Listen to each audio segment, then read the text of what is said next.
Welcome to the AFR Saints channel, where we provide you daily content on your favorite team, the New Orleans Saints. Do us a favor and hit that subscribe button. Be sure to leave your comments below and smash that like button. Who dat?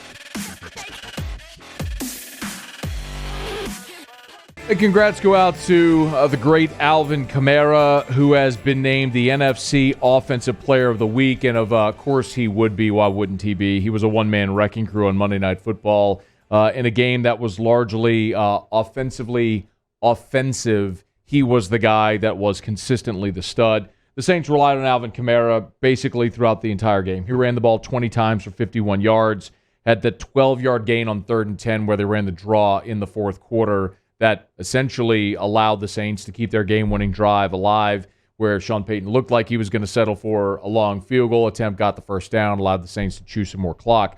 Of course, the 10 receptions for 128 yards and the receiving touchdown in the ball game helped the Saints move to 4-2.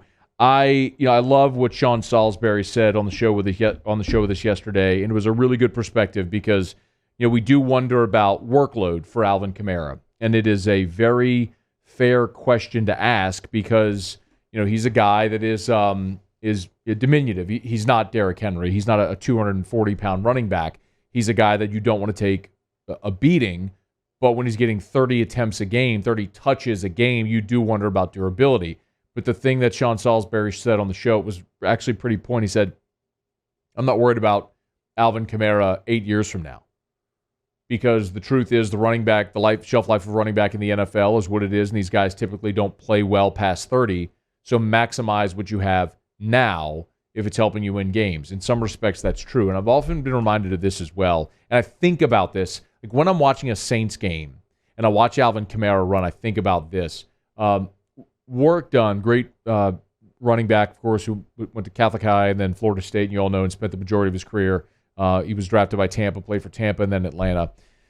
Work Done wrote a book after his retirement, and the name of the book was Running for My Life. And it was a great book, not just a great sports book. It was just a great book if anybody's interested and you enjoy reading those types of things. But Work Done at 170 pounds, 180 pounds, played for a decade in the NFL, ran for 10,000 yards in the NFL. And in the book, he talked about how he was able to be so durable as a running back despite being so small. And his whole thing was live to play the next down. It was get down. Don't take the big hit. You don't get stood up and fight for an extra yard and then take the big hit that can knock you out. Know when the play is over and persevere. And in some respects, I think about that with Kamara at times. So, yeah, he may have had 30 touches, but how many of those touches ended with him scampering out of bounds or just getting down?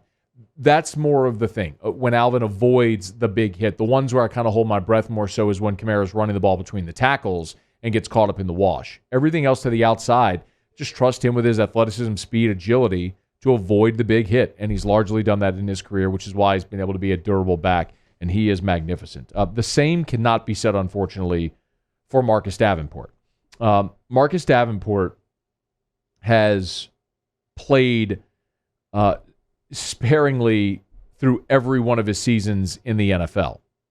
We all know the story with Marcus Davenport being drafted in the first round in 2018 by New Orleans, where they traded up and took him 16th overall. And I was very much in favor of that trade, not because I necessarily loved what Marcus Davenport was, but just more so as a general thesis. I believe that if you are a GM or a coach and you're drafting and you are bullish on a player, you go through your entire scouting process and you're bullish, you believe that's the guy. I would rather you be aggressive and take the guy that you think can be impactful, as opposed to waiting for the draft to come to you and then taking what's there, even if it's not exactly what you want. So I had no problem then with the Saints trading up to get Davenport when they did. But unfortunately, what we've seen is just a bevy of injuries. He played in just 13 games as a rookie when he had a thumb fracture and then a midseason toe strain. Then in 2019, again, played in just 13 games. He missed 3 when he had the Lisfranc fracture. And then last year, his season began by missing 4 games with a bruised elbow bone and then a toe injury kept him out later in the season before a concussion sidelined him for good, and all he played in just 11 games a season ago. And then, of course, he started off like a wild man, the opener this year against Green Bay, and then he had the pectoral injury, which thankfully was not torn, but it forced him to miss every game until Monday Night Football against Seattle. But this is the story right now on Marcus Davenport as the book is being written. Marcus Davenport has had, in just 2 games, and this is all from Pro Football Focus, by the way, Marcus Davenport has had 35 pass rushing snaps so far in his 2 games. The part of game 1 that he played, and then the game in Seattle. 35 pass rushing snaps. But he has the highest pass rushing productivity rating from Pro Football Focus among all defensive linemen. That's ends or tackles that have seen 30 or more snaps. Basically, if you're a defensive lineman in the NFL and you've been on the field for 30 or more snaps, no one has a higher productivity rating in those snaps than Marcus Davenport, which is stunning. But, I mean, name a defensive lineman and it doesn't matter who. If it's Myles Garrett or one of the Bosa's, all of them. He's got the most productive pass rushing snaps in the NFL when he's on the field. The problem is he hadn't been on the field. He's averaged fewer than 500 total snaps per season in his NFL career so far. And the reason I would say that right now more than ever, Marcus Davenport's productivity and availability matters is because of what's happening on the other side, right? With Cam Jordan. Cam Jordan got off the schneid. He got his first sack of the season, getting it against Seattle this past week. But, we're looking at Cam Jordan and understanding that that's a Saints Hall of Fame caliber player that is nearing the end of his career, has seen his productivity the last 2 seasons drop, and you're looking for what those options are going to be. That in large part is why the Saints invested in Peyton Turner. But you also have a guy like Davenport if and when he's healthy and available. The problem has been the if and when healthy and available, which unfortunately has been far too infrequent during his career. Now, the Saints signed Davenport to his rookie deal back in 2018, and they did pick up the 5th-year option for next season, for 2022. But they are going to have a decision to make on Marcus Davenport, if that's a guy they want to commit to long-term. And the toughest part about it is you're talking about a position where typically, you don't see elite defensive ends, elite edge rushers hit free agency. The same like you don't see elite cornerbacks hit free agency because they're so hard to find elite ones. When you get them, you hold on to them. That's why the Saints just paid Marshawn Lattimore a ton of money. You don't typically see elite edge rushers get to the market in their prime.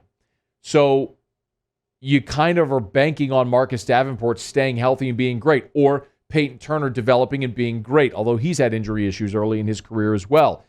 Or do you go into the draft next year and find one of those guys? That's the conundrum that the Saints are facing here these next few years as Cam Jordan approaches the end of his career. I'm not saying Cam Jordan's done, but he's obviously nearer the end of his career than he is the prime of his career. So when that time comes, do you feel confident with the guys that you have, with Marcus Davenport, with Peyton Turner, to be able to carry that torch, having let Trey Hendrickson walk in free agency this past year to Cincinnati?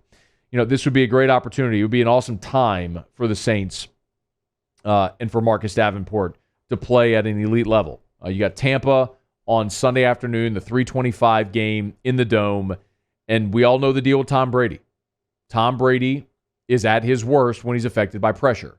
So we saw it in the Super Bowls. We see it basically every time that Tom Brady's teams lose. It's whenever he can be pressured, and it's been tough for anybody to get home against Tom Brady, and that offense has been humming, scoring 33 points a game. That's 10 more points per game right now than New Orleans is, averaging 432 yards per game. That's over 100 yards per game more than New Orleans. So the New Orleans Saints defense has been elite. This is good on good with the Saints defense against that Tampa Bay offense. Maybe a bit of good news for New Orleans. On the injury front from Tampa, it looks like Antonio Brown with that ankle injury is not going to be able to go. We know Marshawn Lattimore has been elite in his career against Mike Evans. Tampa has a bevy of weapons in that arsenal, no doubt.